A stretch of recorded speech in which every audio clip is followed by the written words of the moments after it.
এই জন্য মুহতারাম হাজিরিন, দীর্ঘ 30 দিন রোজা রেখেছেন, 30টা রোজা, তারাবির নামাজ পড়েছেন, কোরআন শরীফ তেলাওয়াত করেছেন, জিকির আজকার করেছেন, নফল ইবাদত করেছেন।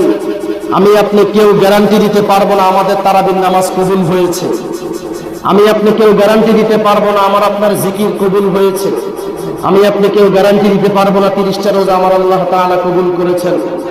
যদি এমন গ্যারান্টি হতো তাহলে জান্নাতে ওপেন সাহাবী, জান্নাতে টিকিট প্রাপ্ত 10 জন সাহাবীর মতো হযরত ওমর ফারুক রাদিয়াল্লাহু তাআলা আনহু জান্নাতের টিকিট পাওয়ার পরেও কান্না করেছেন, চিন্তা করেছেন, টেনশন করেছেন। আবু হুরায়রা রাদিয়াল্লাহু তাআলা আনহু জিজ্ঞাসা করে, খলিফাতুল মুসলিমিন, আজকে এমন একটা আনন্দের দিন, খুশির দিন, সবাই আনন্দে উৎপন্ন হয়ে আছে, আপনি কেন কান্না করেন? খলিফাতুল মুসলিমিন জবাব দেয়, আবু হুরায়রা, ওই ব্যক্তিটা আনন্দ করবে যে 30টা রোজা রেখেছে, তার রোজা আল্লাহ তাআলা কবুল করেছেন। ওই ব্যক্তি আনন্দ করবে যার কোরআন শরীফ তেলাওয়াত কবুল হয়েছে, যার তারাবির নামাজ কবুল হয়েছে, আমল কবুল হয়েছে।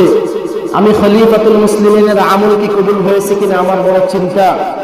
রমজানের 30টা রোজা রেখেছি, কবুল হয়েছে কিনা চিন্তা। কোরআন শরীফ তেলাওয়াত করেছি, কবুল হয়েছে কিনা চিন্তা। তারাবির নামাজ পড়েছি, কবুল হয়েছে কিনা চিন্তা। তাহলে আমার আপনার কতটুকু চিন্তা করা দরকার? জান্নাতের টিকিট পাওয়ার পরেও যদি সাহাবী, আল্লাহর নবীর প্রিয় সাহাবী আবু বকর সিদ্দিক রাদিয়াল্লাহু তাআলা আনহু এত কান্নাকাটি করতে পারেন, আমার আপনার কতটুকু কান্না করা দরকার একটু হিসাব করেন। মুহতারাম হাজিরিন, কথা অল্প, হুজুর চলে আসছেন।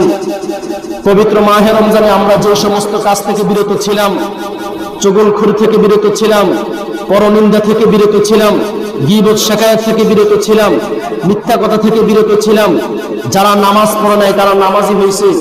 অনুরোধ করব, রোজা চলে গেছে, আবারও সেই আগের মতো শয়তানের ধোকায় পড়েন না, শয়তানের ওয়াসওয়াসায় নামাজ বাদ দিয়েন না, শয়তানের ধোকায় পড়ে জিকির আজকার বাদ দিয়েন না, শয়তানের ধোকায় পড়ে কোরআন শরীফ থেকে দূরে সরে যায়েন না।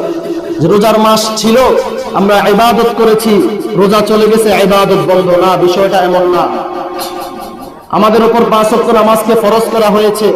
আল্লাহর নবী হাদিস শরীফের মধ্যে বলেন, আউয়ালু মা ইউহাসাবু বিহিল আবদু ইয়াউমাল কিয়ামাতিস সালাহ, কিয়ামতের ওই কঠিন ময়দানে সর্বপ্রথম নামাজের হিসাব নেওয়া হবে।